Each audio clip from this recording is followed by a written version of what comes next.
I think this is a historical occasion for the Northeast science as a whole. As everybody has mentioned that, I think working here, it's not trivial. If somebody says that working in Northeast, even though some facilities have improved in the last decades or so, but working in this, there is an environmental issue here. There is the competitiveness in this region is somehow missing. As a result, we are not trying to do the best thing or the sort of big science. We are not addressing the big science question, and that is the reason why we are not getting this now. To do that under this condition and achieving this very competitive award is, I think, remarkable, and therefore I think it's a great historic occasion, and I'm sure this will certainly inspire the younger generation in this region. And I'm sure, I think the key point that somebody has said that why we are not getting this and why he has got it. I think he has got it because he has used regional resources, regional science, but it is with a global implication and global connection. The quantum dot finding in the larger quantity is problem for India, problem for the world. It's not just problem for Assam. So this is the global problem. And so he addressed that question and he succeeded it. And therefore there is a link from regional science to global context. And that is the most important thing, to make your science competitive, or science which will be recognized by others. So I think that is the key issue. And also what the new need is, I think, apart from that, and I think what we are missing is sort of some institutional support and promotion of competitiveness and excellence. And this thing is also something missing in our region, I think. And I think I'm very happy that NIST has been very supportive and encouraging to do things which is beyond sort of, which we normally don't think about it. So I think this institutional support, I think I'd hope that these organizations will also now think about the competitive science and institutional support, which I'm sure the talent in this region is not, I mean, there is no dearth of talent, but I think we have to just push them in that right direction a little bit. And I'm sure this is your achievement will be really a milestone in that direction, and I hope to see many more in the coming years. And personally for you, my best wishes. But I think this is the beginning. This is the prime of your life, and getting this award must be beginning. And I am looking forward to seeing many more better contributions. Most of the good, I mean, the better Bhatnagar awardees do better work only after their award. The Bhatnagar award is for this award. For one thing, it's a sort of chance factor is there. Since a luck factor is there, is a time bound, and you have to be able to do good work before that time. Not only that, these committees and all that are very, very sort of luck factor is there. So therefore, it's a touch and go type thing. So Bhatnagar is not really a great measure for the overall science, and most of the good scientists, Bhatnagar awardees, actually do much better work after that. And I am looking forward that you will do, and with your tenacity and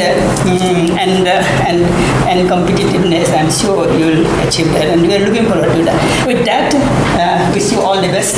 Thank you. पढ़ रहा था थोड़ा आपके बारे में कि जहाँ से आपने शुरू किया गोलाघाट से, और वो जर्नी हम सबके लिए काफ़ी इंस्पिरेशन की बात है, और मैं आपको रॉयल में भी इनवाइट करूँगा बच्चों को इंस्पायर करने के लिए। लेकिन जो मैंने पढ़ा कि 45 साल से कम उम्र के भटनागर अवॉर्डी शायद 10-11 ही हैं, उसमें आप एक हैं। और सर ने भी अभी कहा कि अभी बहुत लंबी यात्रा बची है, उसमें हम लोग और बहुत कुछ आपसे, सब्जेक्ट थोड़ा सा मुझसे रिलेटेड है, मैं जियोलॉजिस्ट हूँ, तो थोड़ा सा जो जियो एटमॉस्फेयर पे आपने काम किया या CQD पे काम किया, तो ज़्यादा तो नहीं पता, लेकिन ये है कि ये बहुत ही अच्छा काम है। और जिस तरह से रिकग्निशन आपको मिला है इंडिया में और पेटेंट करके US में, तो we have miles to go and I am very sure that your vibrancy, your tenacity, your hard work and your inspirational journey from Golaghat to Neestand to the world is really remarkable, and we are very, very proud of you. My best wishes to you and Neest, especially because, as you said, the ecosystem and culture, and most important what you said that we propagate in our university also, the positivity, that positivity of all of us, if we bring it together. So Professor Goswami, I think whatever you have spoken, the ecosystem, the electron microscope, and everything become immaterial if we all are positive and helping each other. So my best wishes to all of you. God bless. মোৰ ব্যক্তিগত শুভেচ্ছা জনাইছোঁ doctor বিনয় কুমাৰ শইকীয়াক। Doctor বিনয় কুমাৰ শইকীয়াক মই বহু বছৰ আগতে তেজপুৰ বিশ্ববিদ্যালয়ত আমি একেলগে সহকৰ্মী আছিলোঁ। সেইখিনি সময়তে দেখিছিলোঁ এজন সাধাৰণ, তেখেতৰ এটা কথাই সদায় মোক আকৰ্ষিত কৰিছিলে। সেই কথাটো আছিলে তেওঁৰ যিটো তেওঁৰ চিম্প্লিচিটি, আৰু সেই চিম্প্লিচিটিটো এতিয়াও আছে, তেওঁ আছে। আৰু পৃথিৱীতকৈও এতিয়া আটাইতকৈ আপুৰুগীয়া বস্তুবিলাকৰ ভিতৰত সেইটো এটা। ডক্টৰ বিনয় কুমাৰ শইকীয়াৰ যিটো স্বীকৃতি ভাটনগৰ এৱাৰ্ড পালে, বহু বছৰৰ মূৰত পাইছে অসমৰ এজন বিজ্ঞানীয়ে, এইটো তেখেতৰ এটা ব্যক্তিগত এটা এচিভমেণ্ট, সেইটোৰ কোনো সন্দেহ নাই। কিন্তু আৰু অনুষ্ঠানৰো এটা ডাঙৰ এচিভমেণ্ট, সেই সম্পৰ্কে কোনো ক'ব লগা নাই আমাৰ নেক্সটৰ। কিন্তু আটাইতকৈ ডাঙৰ ক'ব লগা কথাটো হৈছে আমি এটা সাংঘাতিক অসমৰ প্ৰজন্ম, এতিয়া নতুন উঠি অহা প্ৰজন্ম এটা সাংঘাতিক এটা অভাৱত ভুগি আছে। তেওঁলোক মোৰ মতে যথেষ্টখিনি দিশহাৰা হৈছে। তেওঁলোকক আমাৰ ৰোল মডেল বুলি আমি যিটো কওঁ, এজন আমাৰ আদৰ্শ লাগে। সেই আদৰ্শই যাতে আমাক অনুপ্ৰাণিত কৰি আৰু বহুত যুৱ বিজ্ঞানীক লৈ যাব পাৰে। এই দাৰিদ্ৰ এটা ভয়ংকৰ দাৰিদ্ৰ আমাৰ, বিশেষকৈ আমাৰ উত্তৰ পূব ভাৰতৰ অসমত। আৰু এই সময়তে আমি ডক্টৰ বিনয় কুমাৰ শইকীয়াই যি এটা একেবাৰে সাধাৰণ আৰম্ভণিৰ পৰা আহি পেলাই তেওঁৰ নামৰে সৈতে তেওঁৰ ব্যক্তিত্ব মিলি গৈছে বিনয়েৰে। তেওঁ যিখিনি পাবলৈ সক্ষম হৈছে, সেইখিনি বহুতৰ কাৰণে এটা অতি আমাৰ কাৰণে খুব আশাৰ কথা। আমি যিসকল জ্যেষ্ঠ আছোঁ আৰু যিসকল উঠি আহিছে, তেওঁলোকৰ কাৰণেও আশাৰ কথা, আৰু তেওঁলোকৰ কাৰণে এটা ডাঙৰ আস্থাৰ কথা। মই আশা কৰিছোঁ যে আজি আমি তেওঁলোকক তেখেতক আমি এমুঠি মানুহে অভিনন্দন জনাইছোঁ, কিন্তু তেখেতক আমি আমাৰ এটা সামাজিক কৰ্তব্য আছে। আমাৰ উঠি অহা প্ৰজন্মসকলৰ মাজলৈ আমি লৈ যাব লাগিব, তেওঁলোকক পৰিচয় কৰি দিব লাগিব, তেওঁ কোন, তেওঁ কি কৰিছিলে, ক'ৰ পৰা আহিছিলে, আৰু তেওঁৰ যাত্ৰাটো যাতে তেওঁলোকে হৃদয়ংগম কৰিব পাৰে।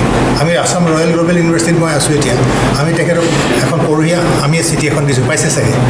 গতিকে আমি আশা কৰিছোঁ যে যেতিয়াই সুবিধা হয় আৰু প্ৰথম সপ্তাহত আহিলে আমি খুব ভাল পাম। বিশেষকৈ আমাৰ ছাত্ৰ ছাত্ৰীসকলক আমি পৰিচয় কৰি দিব লাগে। মই আৰু বিশেষ নকওঁ, মোৰ অশেষ শুভেচ্ছা আছে আৰু আশা কৰিছোঁ। আৰু that proud feeling that his award has brought an environment inspiration in the entire state, maybe entire Northeast India. Like some of us have been asked to speak, but I think in the silence of our heart, the same thing is prevailing. We are all looking for an inspirational environment for excellence in science for the region. Like if we, like I don't have to like speak much and elaborate, that after about 75 years of independence, if this region has remained little bit in the developmental scenario, if it is not as developed as the other parts of the country, it's because of science. We hardly had a lot of institutions in science. If you compare Tamil Nadu, Andhra Pradesh, Maharashtra, and compare entire Northeast, we have very few science institutions. Unless you have science institutions where you can build talent. Now the fortunate thing is last few years environment has been building. Like I think NEST is a major R&D organization in the region, and the first product, the quality human resource, because it shows what kind of quality research they do. The 40 years or 45 years of struggle, it's a reflection in Dr. Saikia for bringing this glory to the region. We not only congratulate you and also very much proud of you. Like this environment, it's a very deliberate and planned effort. The politicians, they're involved because they have to take leadership in building an environment for science. Then the institutional head, they have a responsibility. Like I had also opportunity of playing a little role in building environment. But even building environment is itself tough. Professor Goswami said that building an environment is tough. Some of you might know that in ISST, from 2014 to 2020, March, all those Bhatnagar awardee of Northeast or Assam, they're all from Northeast. I made sure that they could come and they could deliver lecture. When they came, Professor Goswami delivered lecture. When in their biosketch, somebody said he's a Bhatnagar awardee of 90s. Dr. Mehrikandi Chaudhary came, Dr. Another Goswami, two Goswami, PK Goswami, like they all came. And when they read their biodata, I was not very sure that amidst that sentence, he is Bhatnagar awardee. Among many things, the students really had some that I don't think it struck them. But after Dr. Saikia got Bhatnagar award, I am sure most of this research at some point of time, even in ISST, my ISST research fellows, there is a big number now. So this entire environment is gradually building, but we have a lot more to do. One thing is very important, all the institutions present here, all the SRF, ZERF who are pursuing PhD, they must have an opportunity to listen to his research. And I also request you, like it is taxing to attend too many lectures, but we have this online system. Like Professor Singh said that he's going to invite you. I planned a long time, immediately the next day, your phone number was not with me. I tried to collect that phone number. In the process, everything has become a little bit old. Now, we'll arrange for some, maybe you don't have to spend a lot of time giving a lecture on online mode. So that way, I think the institutions of Assam, the institutions of eminence of the state, if they arrange a lecture of 1 hour, and I don't think he will deny, that will be very, very inspirational to at least the research scholar who are currently pursuing research. So that's a personal request to Dr. Saikia. Besides our all best wishes, we are so proud of you. And let us all hope that we work together and build the environment and we prosper in the field of science. Thank you very much. শিক্ষা বা গৱেষণাৰ ক্ষেত্ৰত মাধ্যম কিন্তু কেতিয়াও বাধা নহয়। আমি বহুতে ভাবোঁ যে ইংৰাজী মিডিয়ামত পঢ়িলেহে আমি ভাল কৰিব পাৰিম। মই তেখেতৰ একজেক্টলি মই বায়'ডাটা নাজানো, তথাপিও মই ভাবোঁ তেখেত গোলাঘাটত নিশ্চয় অসমীয়া মিডিয়ামতে পঢ়িছিলে। গোলাঘাট বেজবৰুৱা স্কুলতেই নেকি? অসমীয়া মিডিয়াম, গুড, ভেৰি গুড, ধুনীয়া। গতিকে আচলতে কি এইটো ক্ষেত্ৰত মানে এইটোৱে আমাৰ ভাল লাগে যে এতিয়ালৈ প্ৰায়খিনিয়ে যিখিনি আমাৰ গোস্বামী ডাঙৰীয়াও অসমীয়া মিডিয়ামতে পঢ়া, তাৰমানে আচলতে চিন্তাটো যিটো মনত হয় আৰু ৰিচাৰ্চৰ যিটো চিন্তাই গোটেইখিনি কথা কেনেকৈ ইমপ্লিমেণ্ট কৰিব পাৰি সেইটো চিন্তাটোৱে বৰ ডাঙৰ কথা। মিডিয়াম কেতিয়াও অন্তৰায় নহয়।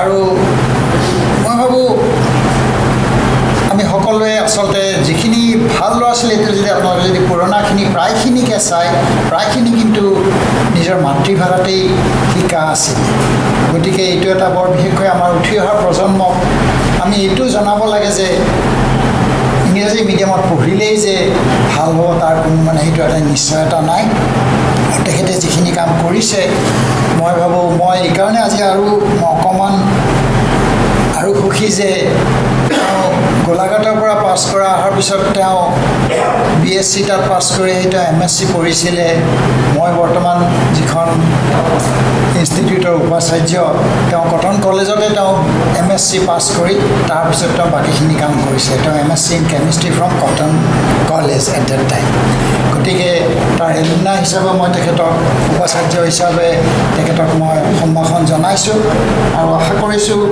যিখিনি বিশেষকৈ আমাৰ উঠি অহা প্ৰজন্মক আপুনি যিখিনি কাম কাজ কৰিছে সেইখিনিয়ে উৎসাহিত কৰিব আৰু এটা কথা যে আচলতে ইচ্ছা থাকিলে কিন্তু কোনো বস্তুৱে বাধা হ'ব নোৱাৰে কাৰণ সেইটোৱে মই ভাবোঁ এইটো এটা প্ৰমাণ আৰু তেনেদৰে মই আশা কৰিছোঁ বিশেষকৈ আমাৰ বহুতেই কৈছে আমাৰ যিবিলাক ইনষ্টিটিউট নৰ্থ ইষ্টত আছে গোটেইবিলাকতে অফলাইন নগ'লেও অনলাইন হ'লেও যদি প্ৰায়বিলাকে যদি আপোনালোকৰ আপুনি সেই নিমন্ত্ৰণবিলাক যদি গ্ৰহণ কৰি যদি ল'ৰা ছোৱালী বা ৰিচাৰ্চ স্কলাৰবিলাকৰ লগত অলপমান আপোনালোকৰ ভাৱ আদান প্ৰদান কৰে মই ভাবোঁ তেতিয়াহ'লে মই ভাবোঁ আমাৰ উঠি অহা প্ৰজন্ম যথেষ্ট উৎসাহিত হ'ব আৰু সেইটোৱে হয়তো আমাৰ ভৱিষ্যতলৈ এনেকুৱা ধৰণৰ আৰু দুই এজন বিজ্ঞানী আমাৰ এই অঞ্চলৰ পৰা ওলোৱাত উৎসাহ যোগাব এইখিনিকে কৈ পুনৰ কটন বিশ্ববিদ্যালয়ৰ পৰা ৰসায়নৰ মানুহ হিচাপে ৰসায়ন বিভাগৰ পৰা আৰু অসম বিজ্ঞান সমিতিৰ পৰা পুনৰ আপোনাক শুভেচ্ছা জনাইছোঁ আৰু আশা কৰিছোঁ অহা কেইটা দশক আপুনি সুন্দৰকৈ কটাওক আপোনাৰ শৰীৰ ভালে থাকক আৰু এইখিনিয়ে আমাৰ অসমৰ সকলো মানুহৰে ইচ্ছা থেংক ইউ প্ৰথমে মোৰ সাদৰ সম্ভাষণ জনালোঁ আজি আমি অতিশয় গৌৰৱ অনুভৱ কৰিছোঁ যে আমাৰ মাজত এজন প্ৰকৃত বিজ্ঞানী আজি উপস্থিত হৈছে বিজ্ঞান আমি বহুতে কৰিছোঁ কিন্তু এনেকুৱা ধৰণৰ এটা ঘৰুৱা সম্পদ লৈ নেনো মেটেৰিয়েলছ যিটো এতিয়া পৃথিৱীৰ সকলো গৱেষণাতে দৰকাৰ হৈছে আজি এই পঞ্চম বিপ্লৱৰ দিনত যিটো কৃত্ৰিম মেধা আৰ্টিফিচিয়েল ইণ্টেলিজেঞ্চ তাতো এতিয়া বেলেগ বেলেগ ধৰণৰ নেনো মেটেৰিয়েলৰ প্ৰয়োজন হৈছে কাৰণ নেনো মেটেৰিয়েল মানে ক্ষেত্ৰত কেনেকুৱা শ্বেপ চাইজৰ পাইছে মই নাজানো বিভিন্ন ধৰণৰ চাইজ শ্বেপ আছে যিবিলাকে এটা চাৰ্কিট বনোৱাত বা যিকোনো কাম কৰাত যথেষ্ট সহায় কৰে কিন্তু মোৰ আটাইতকৈ ভাল লাগিছে আপুনি বোধহয় ফ্ল'ৰচেন্সৰ কেমিকেল মানে ফ্ল'ৰচেন্স গতিকে হয়তো বা এনেকুৱা ধৰণৰ কয়লা আদিৰ পৰা কৰিছে আৰু হয়তো আমাৰ ইয়াত ইমান বিভিন্ন ধৰণৰ বস্তু আছে যে বহুতৰ বস্তুৰ পৰাই মানে এই নেনো মেটেৰিয়েলছ পৰা আমি তৈয়াৰ কৰি বহুত ধৰণৰ এডভান্সড মেটেৰিয়েল আমি তৈয়াৰ কৰিব পাৰোঁ এইটো এটা বিশেষ উদাহৰণ তেখেতে আজি দাঙি ধৰিছে আৰু মই ভাবিছোঁ এইটো অকল বিভিন্ন ফিল্ডতো ব্যৱহাৰ কৰিব যেনে ইলেক্ট্ৰ কেটেলিষ্ট কেমিকেল কেটেলিষ্ট বা বায়' কেটেলিষ্টো হ'ব পাৰে সেইকাৰণে বিভিন্ন ধৰণৰ হ'ব পাৰে গতিকে আমাৰ ছাত্ৰ ছাত্ৰীসকলে যিসকলে এতিয়া উঠি আহিছে তেওঁলোকে হাবাথুৰি খাব নালাগে মই খুব ডাঙৰ কিবা গৱেষণা কৰিম ক'ৰবাত বাহিৰত গৈ কিবা এটা কৰিম সেইটো নহয় আমাৰ ইয়াতে ইমান অজস্ৰ সম্পদ আছে যে অকণমান যদি আমি আমাৰ বুদ্ধি খটুৱাব পাৰোঁ আমাৰ পাৰদৰ্শিতা তাতো দেখুৱাব পাৰোঁ আজি বিনয় শইকীয়া হ'ল তাৰ উদাহৰণ গতিকে যেনেকৈ এখন চানেকি চাই এগৰাকী তাঁতৰ শিল্পীয়ে তাঁতত ফুল বাচে ঠিক সেইদৰে তেখেতৰ এই জীৱন চানেকিখন চাই আমাৰ উঠি অহা ভৱিষ্যতৰ প্ৰজন্মটোৱে তেওঁলোকৰ জীৱনটো এনেকুৱা চানেকিৰে এটা ৰূপ দিব পাৰিব বুলি মই আশা কৰিছোঁ তাৰোপৰি বহু ধৰণৰ কথা আলাপ আলোচনা আমি তেখেতৰ লগত কৰিবলৈ ইচ্ছুক কিন্তু ভৱিষ্যতে যাতে আমি ক'ৰবাত সুবিধা পাওঁ তেখেতৰ এটা বক্তৃতা শুনিবলৈ কাৰণ তাৰ পৰা শিকিবলগীয়া বহুত কথা আছে মানে সেই তেখেতৰ এই যিখিনি গৱেষণা কৰিছে এতিয়াৰ প্ৰজন্মৰ কাৰণে সেইখিনি খুব দৰকাৰী বস্তু মই ভাবোঁ যে আমাৰ অনুষ্ঠানৰো আছে আমি ক'ব পাৰোঁ আমাৰ অনুষ্ঠানতো বা বহুতো বাচ্চাঞ্চলৰ আছে তেখেতসকলক আমন্ত্ৰণ কৰিব পাৰে যাতে ষ্টুডেণ্টবিলাকে তেখেতৰ কথাৰে অনুপ্ৰাণিত অনুপ্ৰাণিত হয় গতিকে মই ভাবোঁ বিশেষ নকওঁ ভৱিষ্যত ক্ষেত্ৰত আৰু উজ্জ্বলতৰ ভৱিষ্যত মই কামনা কৰিছোঁ আৰু ইয়াৰ পিছৰ লেভেলৰ যিবিলাক প্ৰাইজ আছে অকল ভাৰতীয় ইণ্ডিয়ানেই নহয় মানে আন্তৰ্জাতিক পৰ্যায়ৰ যিখিনি আছে সেইখিনিও তেওঁ এদিন লাভ কৰিবলৈ সক্ষম হ'ব বুলি মই আশা ৰাখিছোঁ তাৰ বাবে মই শুভেচ্ছা জনাইছোঁ আৰু যিখিনি কাম কৰিলে তাৰ বাবেও মই আন্তৰিক অভিনন্দন জনাওঁ ইয়াকে কৈ মই অৱশ্যে ভাৱনগৰ এৱাৰ্ড কথাটো মই ভূগোলৰ মানুহ এইবিলাক ইমান নাজানো যদিও এইটো মই বৰ সহজলভ্য বুলি ভবা নাছিলোঁ আৰু সেইটো যে আমাৰ অসমৰ মানুহৰ মাজত খুব সোনকালে আহিব মই সেইটো ভবা নাছিলোঁ কিন্তু আজি দীৰ্ঘদিনৰ বিৰতিৰ মূৰত আমি এটা সেই মানে এটা ধৰক স্বীকৃতিৰ পালোঁ আমি আৰু কচুগাঁও আমাৰ অসমত প্ৰায় 5খনমান আছে কচুগাঁও আৰু বৰ ইম্পৰ্টেণ্ট কথা গতিকে আপুনি আৰু কয়লাৰ ওপৰত কাম কৰিলেও কচুৰ কথা নাপাহৰিব আমাৰ এতিয়া বৰ ইণ্টাৰেষ্টিং কথা মানে কচু লাও মূলা তামোল নাৰিকল আলু জামু কঁঠাল আম ঔ ধান বগৰী সৰিয়হ কুঁহিয়াৰ এইবিলাক হৈছে আমাৰ খাদ্যবস্তু কিছুমান ফল কিছুমান শস্য আৰু ইণ্টাৰেষ্টিংলি এই প্ৰত্যেকটাৰ লগতে গাঁৱৰ নাম জড়িত হৈ আছে আপুনি ঔতলা জামুগুৰি বৰ্ধনতলী এনেকুৱা চব পাব আপুনি আলুগুটা তাৰপিছতে গোটেই নামবিলাক আছে গতিকে আমাৰ আচলতে অসমখন কোনোবাই বিজ্ঞান পঢ়ি পেলাই বিজ্ঞানী হৈ স্বীকৃতি পাই নাপায় এই যে আমাৰ ইয়াতে যিবিলাকে গাঁও প্ৰতিষ্ঠা কৰিছিলে তেওঁলোকে প্ৰত্যেকে এজন ভাল জীৱবিজ্ঞানী আছিলে আৰু তেওঁলোকে মই ক'ম নেচাৰেল চাইণ্টিষ্ট আছিলে কেতিয়াবা নৈখন খুব ভালকৈ বুজিছিলে তেওঁলোকে কেতিয়াবা বিল এখন খুব ভালকৈ বুজিছিলে মাটি খুব ভালকৈ বুজিছিলে আৰু ইয়াত যিবিলাক জীৱ জন্তু আমাৰ মানে শিয়াল মাৰি আনকি আমাৰ যে ছবি তুলি আছে এইজন তেওঁৰ গাঁওখনৰ নাম হৈছে কাউৰে হাগি Professor Singh. So there is a village called, I think you know, crow, we call it cow. Yes. আৰু কাউৰে যিটো মলমূত্ৰ ত্যাগ কৰে normally the crow is not respected by the people মানে crow is black cuckoo is also' black কিন্তু মানে koel is very much respect कोयल मैंने हिंदी में तो बहुत अच्छा कविता है कोयल वो लोग का इधर ये जो क्रो है ना काउरी मैंने সেইটো আৰু কোনেও মানে ভাল নাপায় কিন্তু কাউৰী আমাৰ অসমীয়া মানুহে কাউৰীকো ভাল পায় কাউৰীক ভাল পায় নহয় কাউৰীয়ে যিটো মলমূত্ৰ ত্যাগ কৰে সেইটোকো আমাৰ মানুহে ভাল পায় আৰু আমাৰ এওঁৰ গাঁওখনৰ নাম হৈছে কাউৰে হাগি কথাটো বুজিছেনে গতিকে মই ভাবোঁ যে আমাৰ অসমৰ মানুহৰ ভিতৰত একেবাৰে সুন্দৰকৈ এই যে প্ৰকৃতি প্ৰীতি তাতে কিন্তু এটা সুন্দৰ চায়েন্স আছে সেইটো কোনেও ৰিকগনাইজ নকৰিলেও সেই চায়েন্সটো খুব সুন্দৰকৈ আছে গতিকে আমাৰ মানুহখিনি আচলতে তেওঁলোকে বাই birth by their attachment to their ecosystem they are really scientist আৰু আমাৰ মানুহখিনি সেইকাৰণে আগুৱাই যোৱাটো কিছু মানে এটা এডভান্টেজ আছে কিন্তু অলপ আগুৱাই যোৱাৰ পিছতেই এই যে যুক্তি মুক্তি বিজ্ঞান অলপমান আগুৱাই যোৱাৰ পিছতে আমাৰ দেশত এটা বৰ সমস্যা যে অলপ কবি সাহিত্যিক হ'লেও লাহে লাহে তেওঁলোকে সাহিত্যৰ পৰা গৈ পেলাই ক'ৰবাত মানে ভৰি নিদিবলগীয়া জেগাত ভৰি দিয়ে আৰু বিজ্ঞানৰ হৈ পেলাই অলপমান বিজ্ঞান আগবাঢ়ি যোৱাৰ লগে লগে science became political science In most cases, I have seen that many of the very potential scientists, political science are also pali. When they deliver a lecture, it becomes a political lecture. But সেইটোৰ পৰা যদি আঁতৰি পেলাই আমাৰ যিটো জন্মগত যিটো আমাৰ যিটো ইক'চিষ্টেমৰ আমাৰ মানে ইক'চিষ্টেম পিপুল বুলি আমি যিটো কওঁ sense of belonging attachment to the ecosystem all plants ইমানটো আৰু ডাইভাৰ্চিটি কথা নাই গতিকে এনেকুৱা ডাইভাৰ্চ এৰিয়াত আমাৰ যিটো মানে বেকগ্ৰাউণ্ড তৈয়াৰ হয় সেইটো যদি আমি খুব ভালদৰে আগুৱাই লৈ যাওঁ তেতিয়াহ'লে আমাৰ এনেকুৱা ধৰণৰ কাম আমাৰ হৈ থাকিব for example doctor Bhupen Hazarika he became Bhupen Hazarika because he was born on the bank of the Brahmaputra river মানে Brahmaputra is so' large so' dynamic আৰু চ' ৰিচৰ্চফুল ইয়াৰ পাৰত যিবিলাক মানুহে জন্মগ্ৰহণ কৰিছে তেওঁলোকে ক'ব নোৱাৰাকৈ ব্ৰহ্মপুত্ৰৰ নিচিনা উদাৰ হৈ আছে দে আৰ মেণ্টেলি মানে আপোনাৰ ভেৰি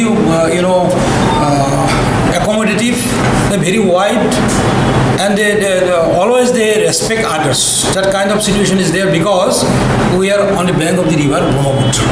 গতিকে এই যিটো আমাৰ ইয়াতে যিটো পৰিৱেশ আছে সেই পৰিৱেশটো যদি আমাক আগুৱাই নিয়াত আমি সহায় কৰিব পাৰোঁ, we should not be influenced by others. মই এইটো কোৱা নাই যে good influence may be there, people from outside or other culture also we respect always, but not at the cost of our own culture, because our culture is very rich, our nature is very rich, and we should protect our nature and protect our culture. এইখিনি যদি আগবাঢ়াই দিয়া হ'লে আৰু তেখেতে প্ৰমাণ দাঙি ধৰিছে, তেখেতে এটা সুন্দৰ প্ৰমাণ দাঙি ধৰিছে। দেৱৰাজ ৰয় কলেজখন আমাৰ একেবাৰে এটা লোকেল কলেজ, কিন্তু ভেৰি মানে আপোনাৰ good college, one of the best colleges of under Dibrugarh university, খুব ভাল কলেজ। গোলাঘাট নিজেই ঠাইখন, গোলা মিনছ চামটাইমছ এটা কোনোবা মাৰোৱাৰী ৰাজস্থানী মানুহে এটা দোকান দিছিলে, গোলা মিনছ এ শ্বপ, আৰু গোলা মিনছ আপোনাৰ বাৰুদ। গতিকে মানে গোলাঘাট সম্পৰ্কে দুটা ভিউ আছে, এটা হৈছে যে কোনোবা এজন মানুহৰ তাত দোকান আছিলে কাৰণে গোলাঘাট হৈছে, আৰু তাত মানে আপোনাৰ মানে ৱাৰ্ল্ড ৱাৰৰ সময়ত তাত গোলা বাৰুদ ৰাখিছিলে, তাৰ পৰা গোলাঘাট হোৱা বুলি কৈছে। আৰু ভেৰি ইণ্টাৰেষ্টিংলি, আৰু আমাৰ মানুহৰ ৰেচপেক্টটো আপোনালোকে চাব, গোলাঘাট যে ধনশ্ৰী নদীৰ সেইপাৰে যিটো ঘাট এইপাৰে যিটো ঘাট, দুয়োটা ঘাটত দুটা বেলেগ নাম আছে। এই নদীখনৰ সেইটো পাৰ এইটো পাৰ, one ghat is non after এজন মানুহে নাৱৰীয়া এজনৰ নামেৰে সেইটো ঘাট জনা যায়, আৰু এইটো ঘাট এইফালে থকা এজন নাৱৰীয়াৰ মানে নামেৰে জনা যায়। তাৰমানে এইখন নাও সেইপাৰে গ'ল, সেইখন নাও এইপাৰে আহিল, সেই দুজনে এনেকুৱা ধৰণৰ পাব্লিক ছাৰ্ভিচ দি আছিলে যে one bank is known as, one ghat is known as এই মানুহজনৰ নামেৰে, মই নাম দুটা পাহৰিলোঁ, সেইটো ঘাটে তেনেকুৱাকৈ। গতিকে তেনেকুৱা ধৰণৰ মানুহৰ respect towards this kind of people, এই ছাৰ্ভিচৰ প্ৰতি মানুহৰ এটা সুন্দৰ ভাৱ আছে, এইবিলাক আমাৰ কাৰণে অত্যন্ত গৌৰৱৰ বিষয়। আৰু আমাৰ অসমৰ মানুহে যদি নিজৰ মাটি, নিজৰ গোটেই ঐতিহ্য, নিজৰ সংস্কৃতিটো যদি ভালদৰে বুজি পায়, তেতিয়াহ'লে ভাটনাগৰ ক্ৰছ কৰি পেলাই আমাৰ মানে আৰু কিবা ডাঙৰ নাগৰলৈকে যাব পাৰে বুলি আমাৰ বিশ্বাস। গতিকে মই বেছি কথা নকওঁ, তেখেতক মই ধন্যবাদ জনালোঁ। তেখেতক মই আগৰ পৰা জানো, ভেৰি চিম্পল, ঠিকেই কৈছে, আমাৰ অলপ দাই কৈছে যে এনেকুৱা সৰল মানুহ পোৱা আজিকালি টান, আৰু সৰলতাটো হ'ল বিজ্ঞানৰ লগত জড়িত এটা কথা। এজন মানুহ যদি সৰল, তাৰপিছত যদি অনেষ্ট সাধু নহয়, তেতিয়াহ'লে বিজ্ঞানৰ যিটো যাত্ৰা, সেই যাত্ৰাত বৰ বেছি আগুৱাব নোৱাৰিব, কাৰণ বিজ্ঞানক আকৌ ইফাল সিফাল কৰি বেছি যাব নোৱাৰে, অলপ কিছু পাৰি আৰু, কিন্তু বৰ ওপৰলৈকে যাব নোৱাৰি। গতিকে তেখেতে এটা খুব ভাল কাম কৰি পেলাই আমাৰ গোটেই সমগ্ৰ পৃথিৱীতে তেখেতে এটা নতুনত্ব এটা আনিছে, আৰু it is really very very interesting and very inspiring. সেইখন মানপত্ৰ মই লিখিছোঁ, মানে প্ৰেচিডেণ্টে মোক ক'লে যে ইউ ৰাইট দিছ, তেতিয়া মই আৰু তেখেতৰ অলপ বায়'ডাটা লৈ পেলাই মই কিন্তু সোমাই পৰিলোঁ। মই তাত প্ৰতিটো শব্দ মই তেখেতক সন্মুখত লৈ পেলাই মই লাহে লাহে সোমাই পৰিছোঁ। সেই মানুহজনৰ তাতে কচুগাঁৱৰ কথাটো মই লিখিছোঁ, তাৰপিছত নতুন প্ৰজন্ম আমাৰ ইয়াতে মানে থলুৱা ঠাইতে তেওঁলোক এইখিনি চৰ্চা কৰিছে, মই সোমাই পৰি মই এটা বিমল আনন্দ পাইছোঁ, আৰু সেই বিমল আনন্দৰ এই সামান্য প্ৰকাশ মই আপোনালোকৰ সন্মুখত কৰিলোঁ। আৰু আমাৰ প্ৰত্যেকে যাতে এই যিটো বিজ্ঞানৰ লগত যিটো সাধুতা, স্পষ্টতা, সৰলতা জড়িত হৈ আছে, সেইখিনিৰ পৰা যাতে কোনো মানুহ কেতিয়াও নাটৰে, সেই আশা। আৰু বিজ্ঞান সমিতিয়ে সেই ধৰণৰ সাধুতা, সৰলতা, নিষ্ঠা, আস্থাৰ প্ৰতি সদায় যাতে ছাপোৰ্ট দি থাকে, সেই আশা ৰাখি তেখেতক মই নমস্কাৰ, আপোনালোককো নমস্কাৰ জনাই মোৰ বক্তব্যৰ সামৰণি মাৰিলোঁ। ধন্যবাদ।